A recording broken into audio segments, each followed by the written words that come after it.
Um, I'm Nessa Richmond. I'm the Executive Director of the Rhode Island Food Policy Council.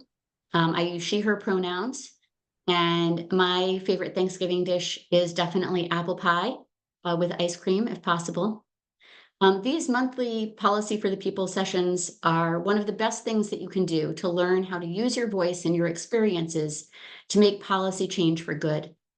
We're so happy that you're here, that you've taken time out today, and hope that you know how important your participation is. This is meant to be an interactive session, so please use the chat for your reactions and for your questions. We will also have some time for a formal Q&A at the end for whatever we can't get to right away.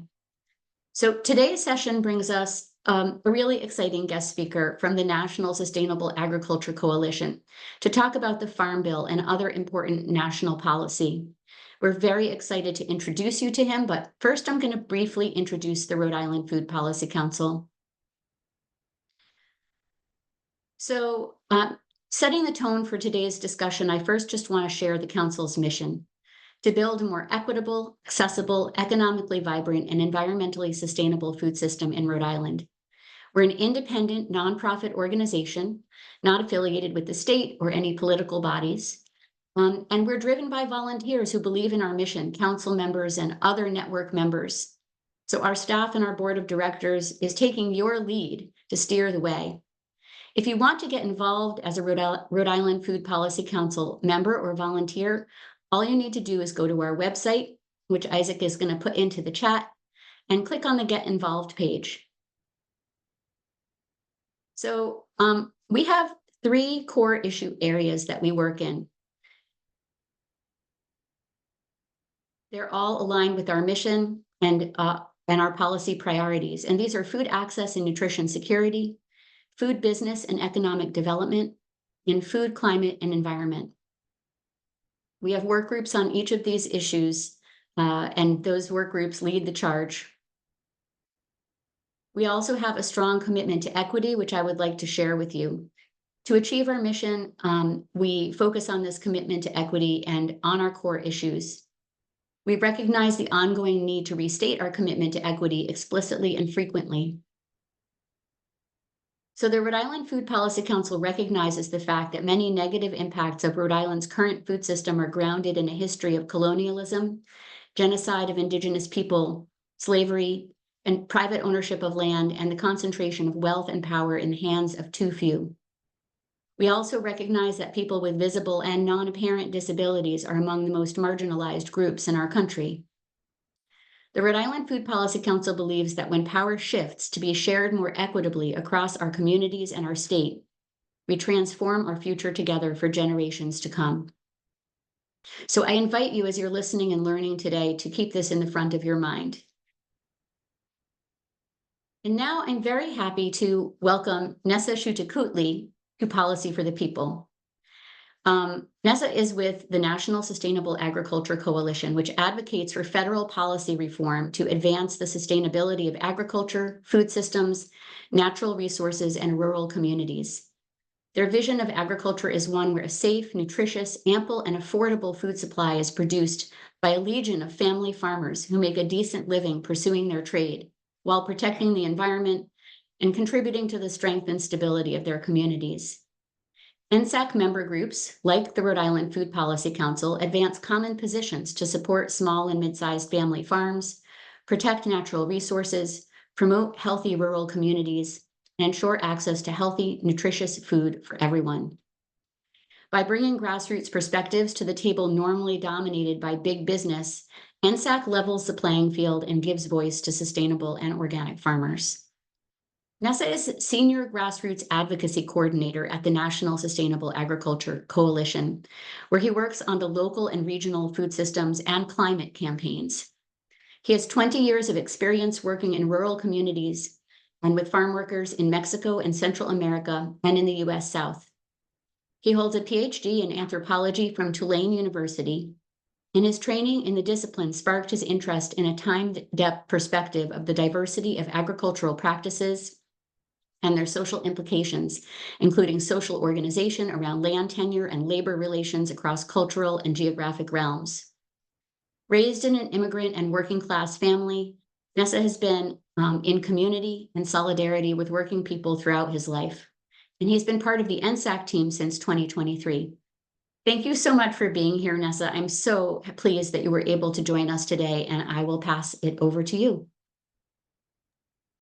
Thank you so much, Nessa. I appreciate it. And I am excited to be here. I guess I can also say my pronouns are he, him, and my favorite Thanksgiving dish is baked sweet potatoes. Just to clarify that when I put that in the chat, it's not sweet potato pie.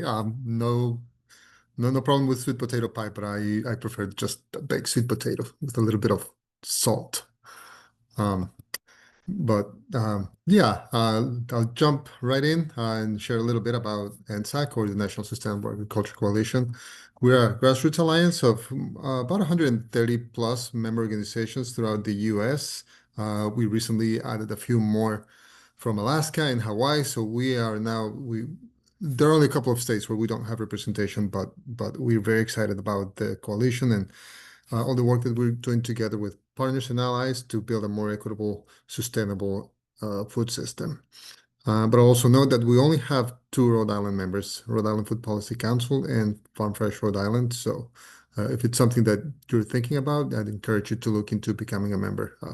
Rhode Island may be a small state geographically, but it's tiny but mighty, I'd like to say, and I'll get a little bit more into that when we talk about your congressional delegation. Next slide, please. Now, a little bit more about how we operate and how NSAC makes its policy decisions. So there are farmers and stakeholders that many of our member organizations have close relationships with. They share their experiences about how federal policies and programs are working for them or are not working for them, and they usually share that with our member groups, like the Rhode Island Food Policy Council. Then our members come to NSAC through our different issue committees, policy council, and we talk about those policies and how they're working or not working. And then NSAC helps the coalition put together a set of priorities that are then taken to federal agencies and members of Congress to advocate for more sustainable food policy and food and ag policy. Next slide, please. Yeah, today's goals are stated there. I don't necessarily need to read through them, but just build a little bit more knowledge I'm sure you already have a sound foundation of your understanding of federal farm policy, but also provide a little bit of background on the Farm Bill process and its history, and then a little bit of an update on more recent food and agriculture policy developments and just leave you ready to engage more with your members of Congress and other organizations to build a broader movement. Next slide, please. And so, yeah, I'll start with a little bit of Farm Bill history, and we can hop on to the next slide too, please. As many of you may already know, the agriculture in the U.S., and that it was so well articulated in Rhode Island's Food Policy Council's equity statement. Our agriculture and food system in the U.S. is built on a legacy of stolen indigenous land and stolen African labor. And we can just go on to the next slide. So first, just to touch a little bit on the stolen land piece. I think it's no secret to most of us that all of the land that the U.S. has now once belonged to indigenous peoples, and through treaties, and then most importantly, most salient is the Homestead Act of 1862, which made 160 acres available to the general public, to the general white public, and then relegated those indigenous peoples to a few reservation nations. Next slide, please. And then to just touch on some of the labor issue, we know about the enslavement of African people who were brought from their continent against their will and put to work for the benefit of white landowners. But that has continued through our through the present day, through our reliance on immigrant labor, especially on not just agriculture, but food work in general. Next slide, please. And on the Farm Bill itself, its history dates back to the Agricultural Adjustment Act of 1933, at the time that um,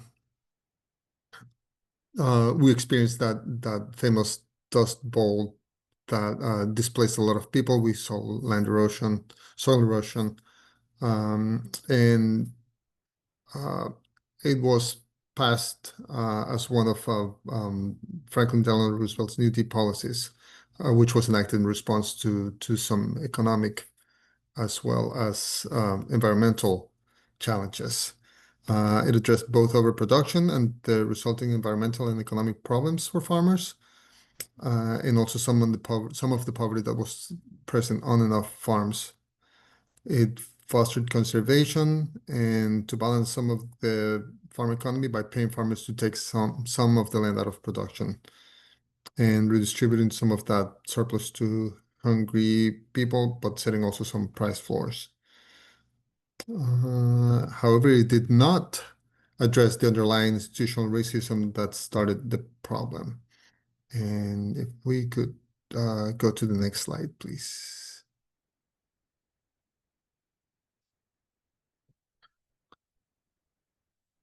To date, the Farm Bill influences what farmers grow, what people eat, access to land and capital, and allocates money for natural resources and conservation.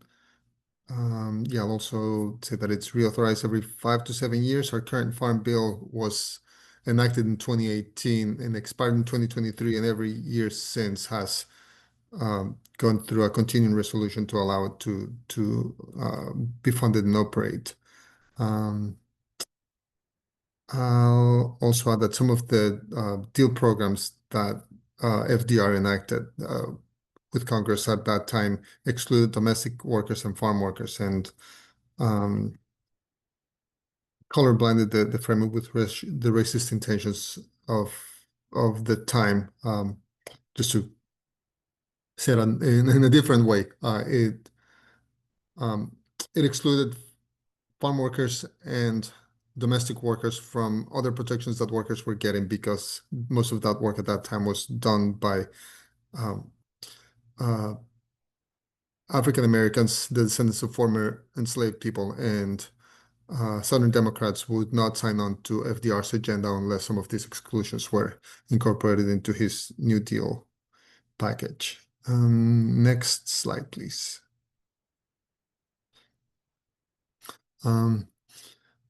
And yeah, just these numbers are just sort of to illustrate the long-term effects of that structural racism. Currently, 98% of the U.S. farmland is owned by white people. Non-Hispanic white people make up 60% of the total population. We continue to see land loss, disproportionate access to programs intended as farmer assistance through the USDA, and still 75% of farm workers are immigrants, and about half of them are undocumented.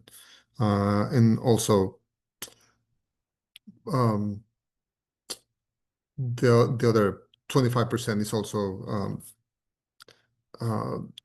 African Americans who continue to live in impoverished rural areas. So there are definitely white farm workers, just not to minimize that, but just to also highlight how disproportionate agricultural labor relies on people of color. Next slide, please.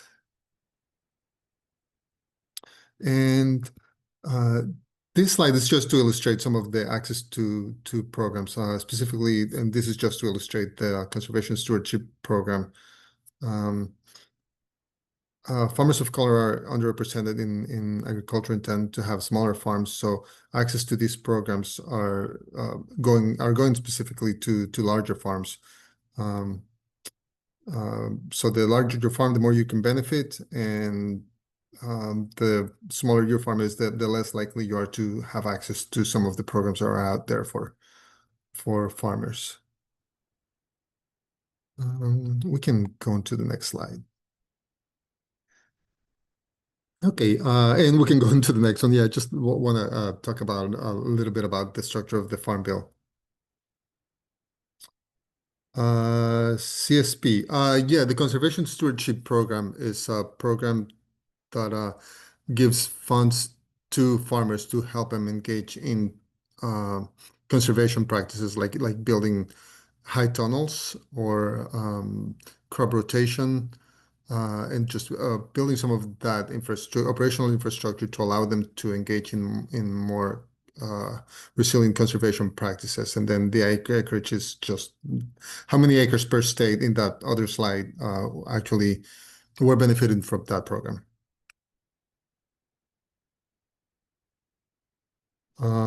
Okay, we can save that question towards the end if that's all right, talking about some of those other programs. Yeah, so the Farm Bill, just a brief introduction. It's a federal piece of legislation that is written once every 5 years and creates rules and sets funding levels for food and farm programs. And we can also go on to the next slide. Just to show you how it's parsed out. These are the different titles of the Farm Bill. We have commodities, conservation, trade, nutrition, credit, rural development, research, forestry. NSAC doesn't do a lot of work on forestry or trade, but the titles are there, and there are other organizations who are definitely focusing more on that.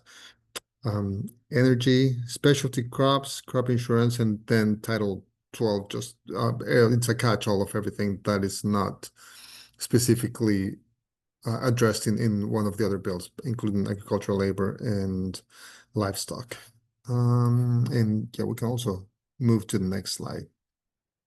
Another way of looking at how the Farm Bill is structured is through its funding in percentages.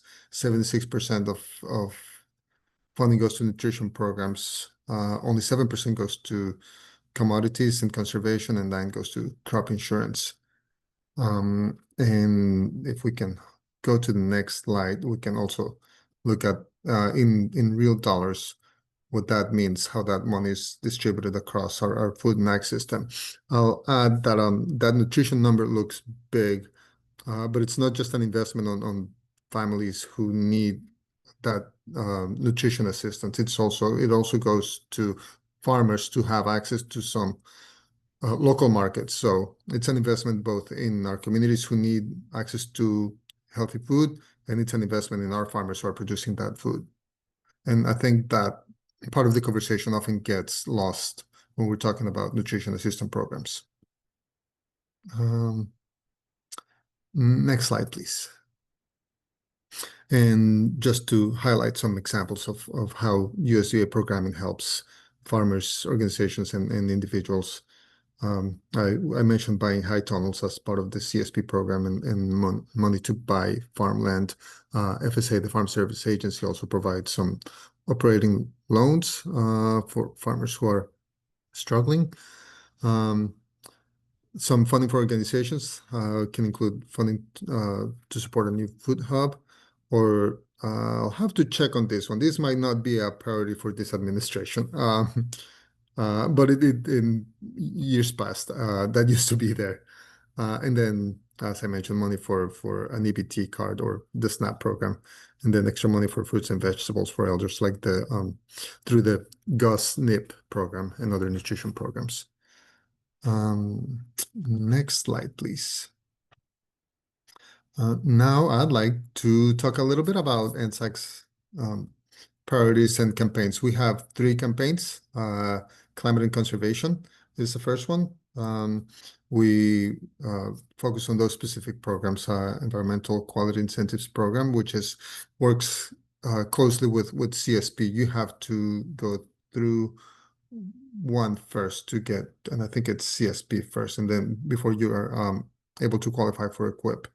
The Agricultural Conservation Easement Program and Regional Conservation Partnership Program.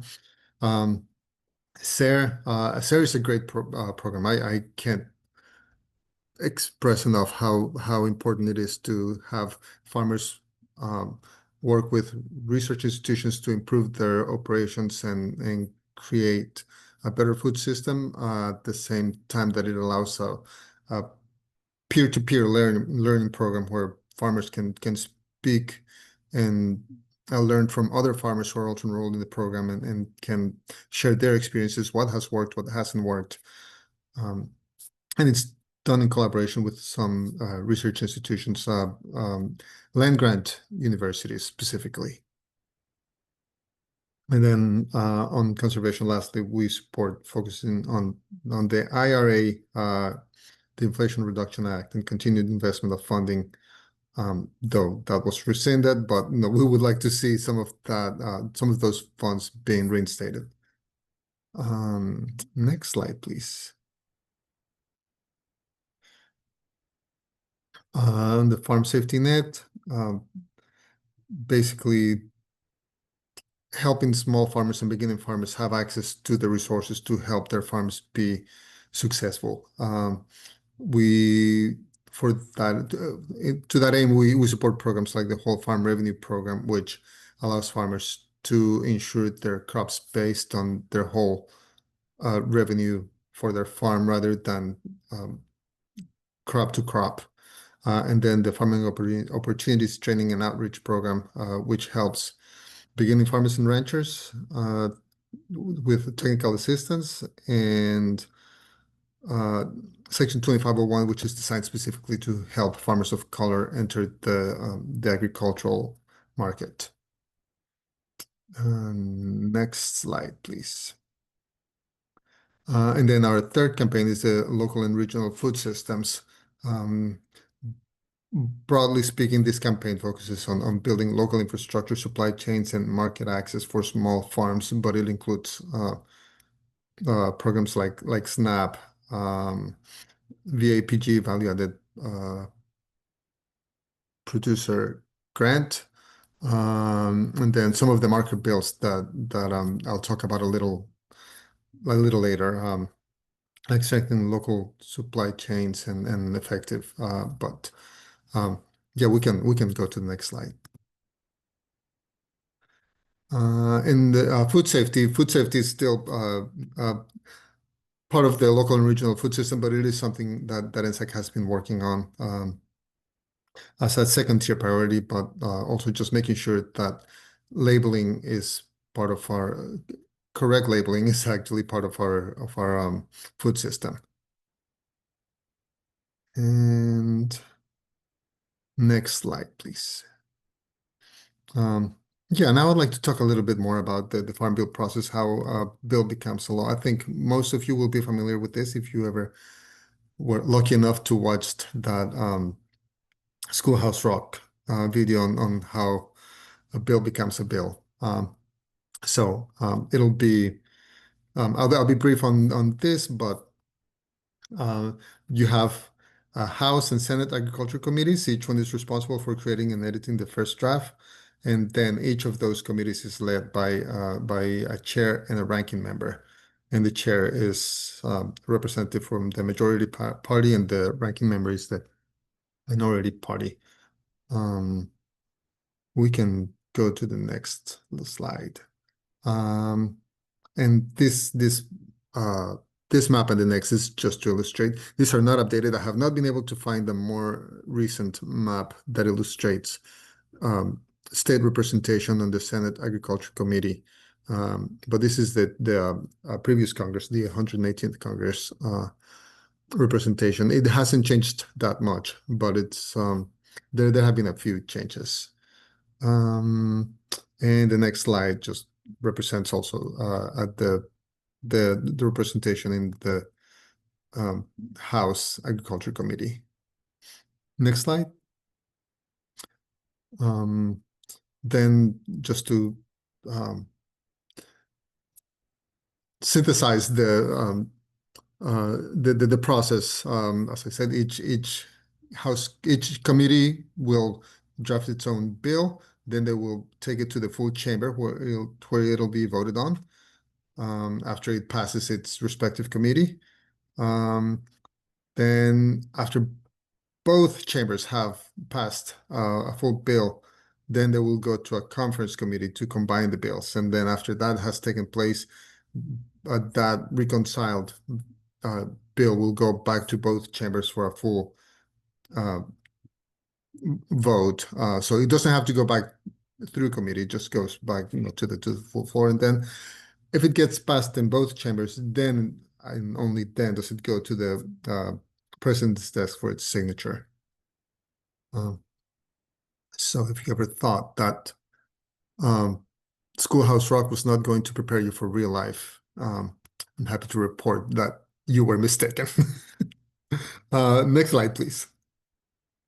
And then there are market bills. These are bills that are they're not expected to pass, but they're introduced to sort of bring awareness about a specific issue that can then be incorporated into the Farm Bill writ large. And different members of Congress will co-sponsor just to signal that they're behind that and that they would vote for that to be included in the final draft language. And we can also go to the next slide. And these are some of the market bills that NSAC is supporting. The effective food procurement will be introduced to the House floor soon. It's the enabling farmer food work and environmental and climate targets through innovative, values-aligned, and equitable food procurement. One thing about Congress is they love their acronyms. We have the Strengthening Local Processing Act, which will require USDA that 20% of its contracts goes to small processors. And the COWS Act, which works through the EQUIP program, and it gives it has three goals: improve water quality, boost profitability by modernizing technologies for manure management, and improve air quality and foster sustainable farming by reducing methane emissions. The ARA, the Agricultural Resilience Act, is a bill that NSAC has been working on for several years.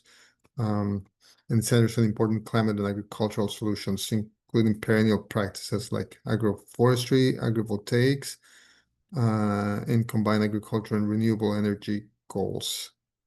And then finally, OSRI, Organic Science and Research Investment, just provides a streaming fund for organic research.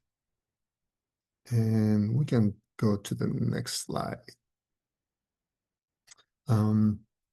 Yes, I mentioned our current Farm Bill enacted in 2018 expired in 2023, and ever since then it's been continued to be funded through with a few lapses here and there through continued resolutions. In the last funding package that passed both chambers a couple of weeks ago, it funded USDA until September 30th, 2026. So that means that we probably won't see a Farm Bill until well into 2026.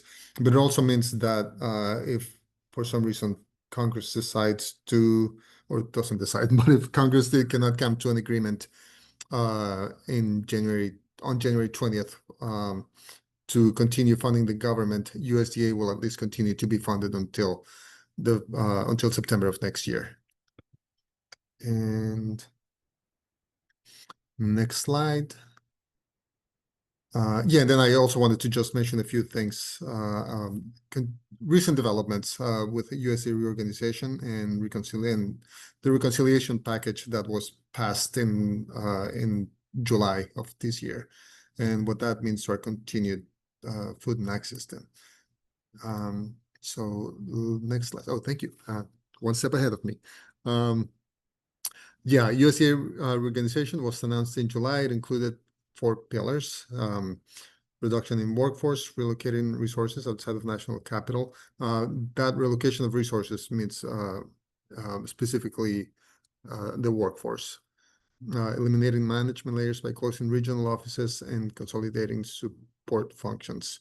What that means is, well, first it was rolled out with no public input. Generally, you'll see every time that there's going to be a big move like this, that announcement will be made through the Federal Register, where everybody in the US has access to provide comments and feedback on whether that would be good or not for them.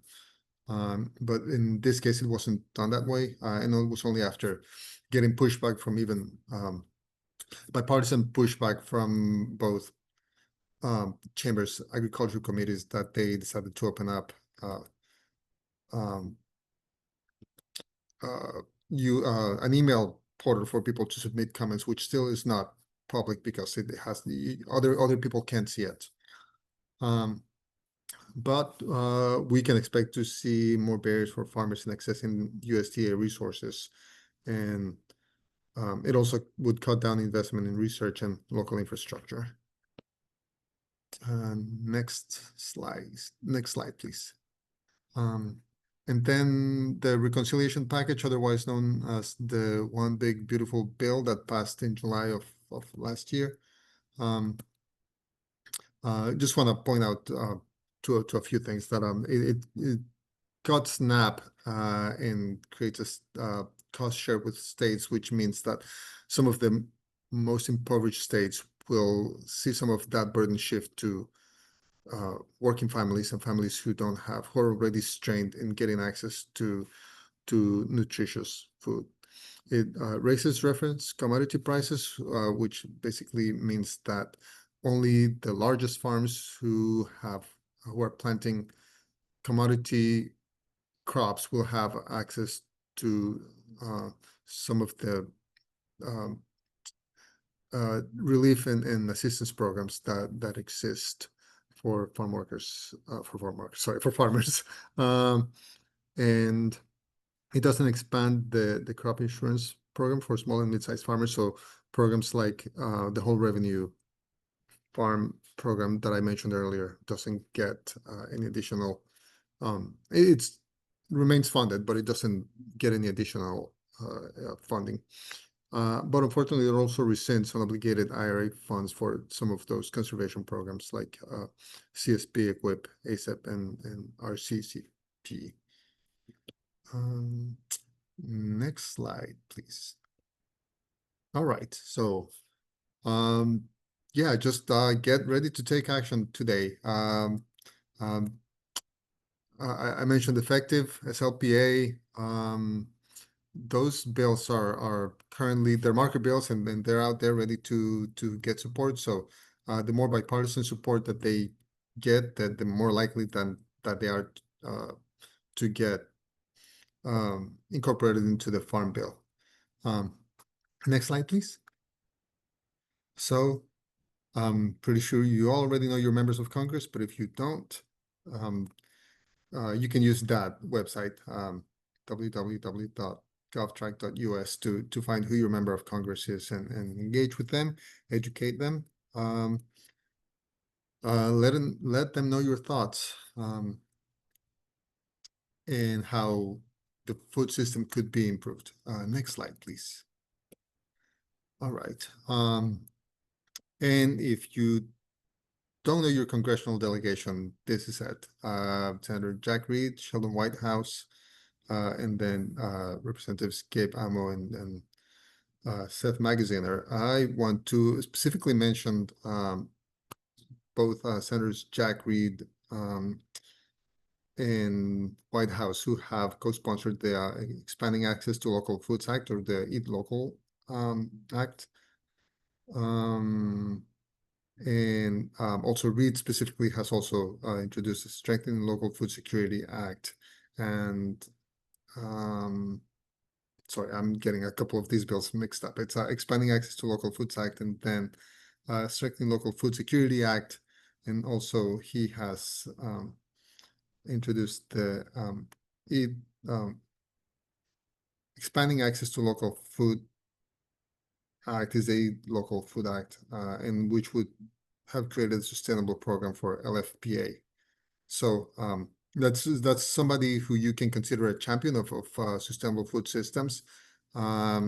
If you want to connect with him and share your experiences, that would be great. But also your other members of Congress, especially the new ones, they should be educated. So even if they're new to the issues, they should hear from you and how you think our food system could be improved. Next slide, please.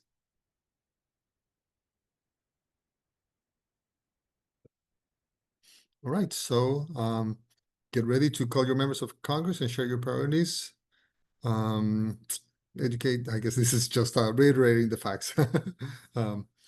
Introduce yourself and your organization to your members of Congress, and also sign up to receive NSAC and Rhode Island's mailing. So let me see. Before I see the question, let me see if I have any. Oh, next slide.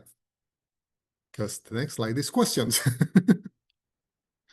Thank you all so much. And Nessa, I'll pass it back to you, and I'll let you moderate the questions. Thank you so much. That was amazing. So much information, and we do have some great questions in the chat. So I think that we'll first go to the question that was voiced earlier about what about EQIP, AMA, and other Farm Bill programs. I think the map that you showed with those programs maybe showed didn't show much information about the number or percentage of Rhode Island farmers that were participating in them. So I don't know if you have that information, but just maybe some information about how Rhode Island farmers are accessing these programs, which ones are most accessible, maybe which ones don't get utilized as much by Rhode Island farmers, and why. I don't have specifics on that question. And I'm happy to follow up with you all. My sense is that Rhode Island doesn't have a lot of huge farms, so it doesn't actually get much traction in engaging with those programs, which are designed to help the bigger farms. So the CRP is really the one that most Rhode Island farmers have access to, the CRP. Okay. Yeah, that would be great if you want to provide other information about EQIP, AMA, any other programs that Rhode Island farmers might have access to. I think the next question is the one from L. Michael Green. Any idea of the timeline for moving the Farm Bill forward? Also, are there any members of the Senate and House Agriculture Committees on the Republican side who have a more centrist view on the supportive provisions of the Farm Bill? The first part. Yeah, we probably won't see any movement on the Farm Bill till next year, and I guess it'll also depend on it is also an election year. So while they punted and they are funding USDA through September 2026, I think it'll depend on a lot of things, whether they actually decide to take it up on an election year, especially in the fall, or if there's just a little more posturing. So I know this is a very non-committal answer, but I don't expect to see them really engaging much till after elections, and so we probably won't see a Farm Bill till 2027. And the second part of the question, would you give it again for Yes, me? the second part was, are there any members of the Senate or House Agriculture Committees on the Republican side who have a more centrist view on the supportive provisions in the Farm Bill? I know that there were Republican sponsors of the Eat Local Foods Act, so maybe there's some information there.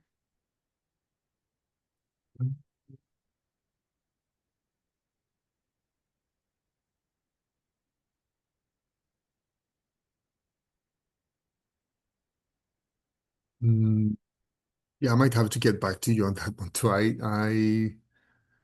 Um,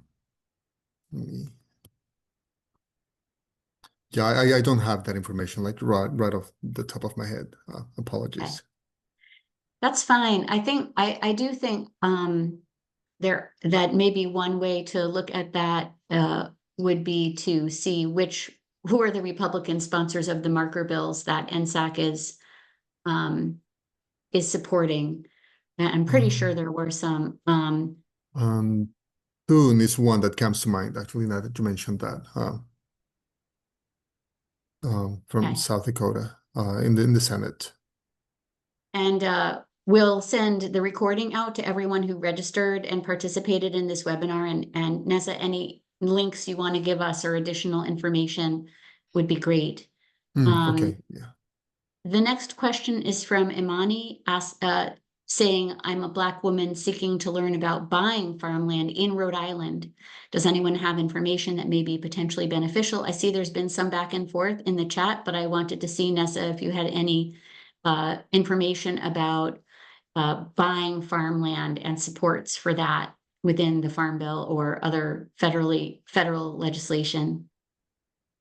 Um, what was the one that I had?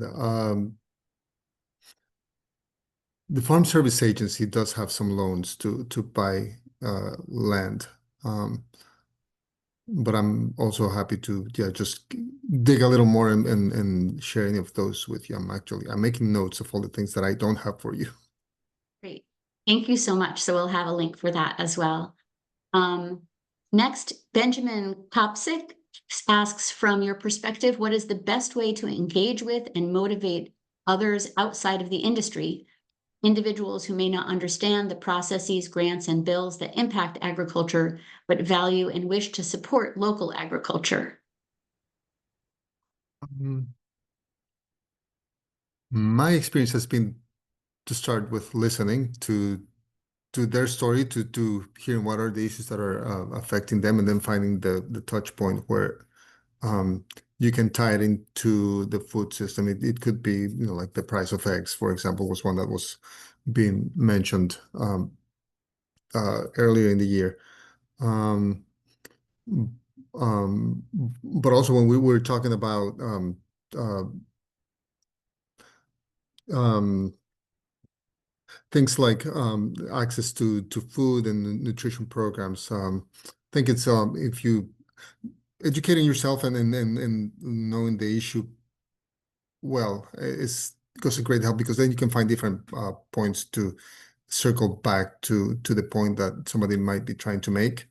Um, so the nutrition programs and especially if um, one of the conversations we were having yesterday during the grassroots council call was on how people don't necessarily want to hear about. They love hearing from farmers. I mean, members of Congress. And it may also be, it may not be the case for the general public, but members of Congress don't love hearing about funding, the need to fund schools. They love hearing from farmers, but you can pivot that conversation to say, well, funding for schools actually helps farmers who are producing that food get it to the school. So it's I think finding the thing that they're interested on hearing, and I hope that that helps.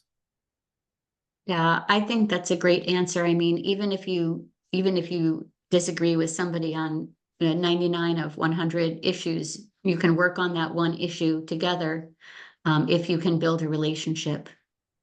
So next question is from Isaac. Do you have any thoughts regarding what effects the 4 USDA pillars will be on getting funding to farmers? Mm, yes. My sense is that it'll make it more difficult because the overall aim seems to reduce USDA staffing. And as we saw during the shutdown, USDA is already understaffed. And as we saw under the shutdown, many of the farmers were waiting for some of those funds to come through, and that had to be on pause. And so reducing the workforce in an already strained um, USDA, it's gonna create more barriers rather than break down barriers in accessing USDA funding and just access to USDA personnel. I think that access to resources begins with access to the USDA personnel, those agents who are on the ground, which they're trying to concentrate in a few hubs rather than um, staffing all the field offices that are out there. Thank you for that. And we do have a couple of folks who've added a little bit more information about the programs, the USDA programs impacts here in Rhode Island. So Kyle Lemoyne is saying, if I may put in a plug, the conservation districts of Rhode Island work directly with NRCS as a partner, and we often assist landowners and farmers with navigating their programs, such as CSP, EQIP, AMA, et cetera, that was mentioned, as well as providing technical assistance to implement conservation practices through them. Thank you so much for that, Kyle. And Josh also adds, regarding EQIP and CSP, I know the conservation districts offer support in applying, and we're doing some work with NRCS and DEM to track Rhode Island funding utilization and other metrics. Just wanted to see, Kyle or Josh, if there was anything you wanted to add to your comment. I can make a quick comment. I know those metrics do exist. I don't know the numbers off the top of my head. In the last year, they were as large as they've ever been, especially through those primary programs that we've been talking about. So it certainly shows that there's a huge demand from farmers and landowners out there. We were looking at recent funding levels of the USDA budget. They will be a little bit less, but they're still there. So we're still trying to encourage everybody to apply. Even though there has been some terminology that has been changed as far as socially disadvantaged farmers, beginning farmers, veterans, and limited resource farmers are still targeted categories that we're trying to conduct outreach for. And typically there's some benefits in these programs for those underserved communities. So. Thank you, Kyle. And if you want to put contact information in the chat for anyone who wants to reach out to the Association of Conservation Districts, I would welcome you doing that. We have a question from L. Michael Green saying, how can we leverage the broad support that was shown for the full funding of SNAP during the recent government closure in relationship to gaining support for sustaining the farm bill that addresses the needs of low resource households and small farmers, especially BIPOC farmers? So really the question is about how do we leverage that outpouring of support for SNAP that we just saw during the government shutdown? Well, I think it built momentum.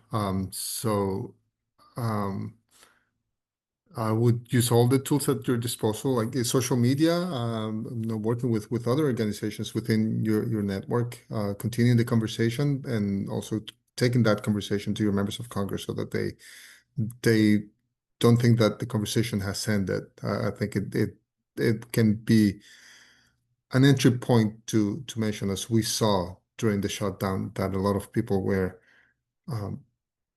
very concerned about these SNAP cuts. It shows that there's broad support for the sustainability of this program and other farm bill needs. And then you can use that as an entry point to talk about some of the other issues that you would like to talk about. Keeping the messaging about the need for a sustainable farm bill that actually addresses the needs of all the people and not just a few corporate farms. Thank you. And I know one of the issues that's been surfaced here in Rhode Island is the impact of, SNAP funding cuts on small grocery stores, small independent food stores. So that's another group that's shown interest in maintaining SNAP here. I don't see other questions in the chat. Please, folks, put in questions, your questions if you have them. I do have a couple of questions myself, so I'll just take the opportunity while other folks might be typing their questions in. I was wondering if there were updates on the specifics of how the reallocation of resources outside the national capital was going, if there have been actions to move staff or sell buildings or set up in other places like we saw with NIFA moving to Kansas City during the last Trump administration. Yes, they released a list of 3 or 4 buildings that they want to close. And it's actually just like the main building and the Gates building. They're keeping, and then the other 3 close to the USDA compound in the capital. They want to either sell or repurpose to other departments. There hasn't actually been a lot of conversation about that. This just happened to be released in the last few days, but I haven't heard anything about more active steps. I think the USDA is still also kind of like trying to get its footing back after the shutdown. And what was the other thing I wanted to say? The Bellsville Research Center outside of DC. I haven't heard anything new about they intend to close it down, but NSEC is organizing a group of stakeholders and members of Congress to visit the center and highlight its importance and how it has helped continued agricultural research. Great. Yeah, I don't know if I'll come to you in just a moment, David, but just I didn't know if this is the South building itself on the list of buildings to be turned to other uses. The South building, I think that was one of the ones that the USDA was going to keep. Okay. Thank you for that. And David, I see your hand raised. Yes, thank you, Nessa. And my question actually comes off of what you just asked. You just made me think of something. And I don't know if there's an answer for this, but I just want to try and understand a little bit better about how things work down in DC. We saw yesterday the administration's plan to dismantle the Department of Education without actually dismantling it, which is constitutionally illegal. So knowing that they're going to do things like that, knowing that we still got over 3 years of this, the amount of damage that they can cause to USDA, how bad do you think it could be, and how bad do you think it would be for us to get back to what we need, assuming a Democratic administration takes over?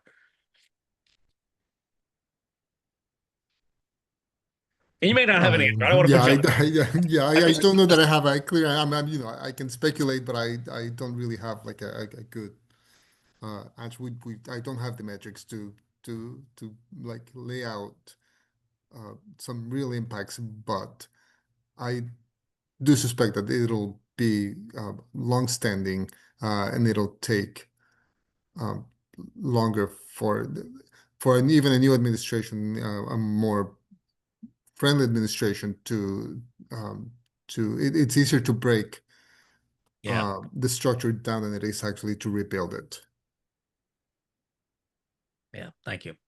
And I would just add 2 points to that. One is that hopefully there are some, and I trust that there are some great minds in DC thinking about how that rebuild happens now and planning for it so that we do not get to the point where we have an opportunity and then start figuring out how to do it. And second, from a perspective of a network, which council is and which NSAC is, I think one of the most important things is to maintain the fabric, the network itself. Because when we have an opportunity to make good things happen, we know we're going to need to move fast. And it's the relationships that we maintain that will allow that, in my opinion, that good work of rebuilding to be more efficient. So yes, that just will leave it at that. But I think that it makes networks like NSAC and like the council even more important because we're losing other ways that the government even if unintentionally, created networks and communities of practice through their programs.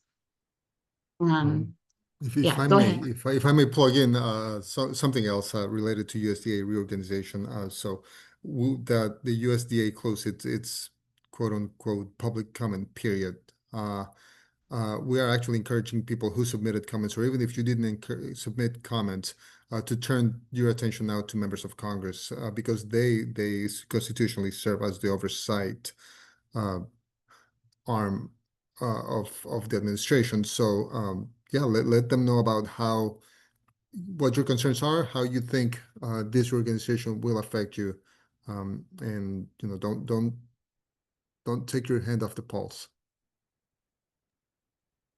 Yeah, very important point. Thank you so much.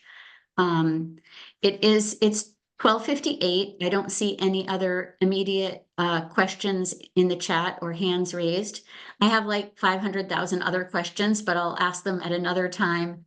And maybe Isaac, you can just put up our last slide. I just want to take another moment to thank you, Nessa, for being here today. We know how busy you are down in DC, and having the opportunity to bring your expertise and voice to our network is an incredible benefit, and we really, really appreciate it. And the last thing that I wanted to say is about oh, sorry, Nessa, was there something you wanted to note? No, just appreciation. Thank you all so much for having me, and continue. Well, it really is our pleasure. Yeah, I just wanted to let folks know in the last minute that this event is part of our Policy for the People webinar series. So please continue joining us every month to learn together about food systems policy. Next month, we're actually going to be sharing the Rhode Island Food Policy Council's policy priorities for the 2026 General Assembly here in Rhode Island. And that's going to be at noon on Wednesday, December 17th. Or December 17th, whether that's a Wednesday or a Tuesday. Isaac put the link in the chat so folks can figure out what the right day is. Please go ahead and register if you can make it, or even if you can't make it, because we'll send a recording out afterward. And with that, this is the end of our session, 1 o'clock. We really appreciate, Nessa, you being here, and everyone for making time to come. Thank you again. Thank you all.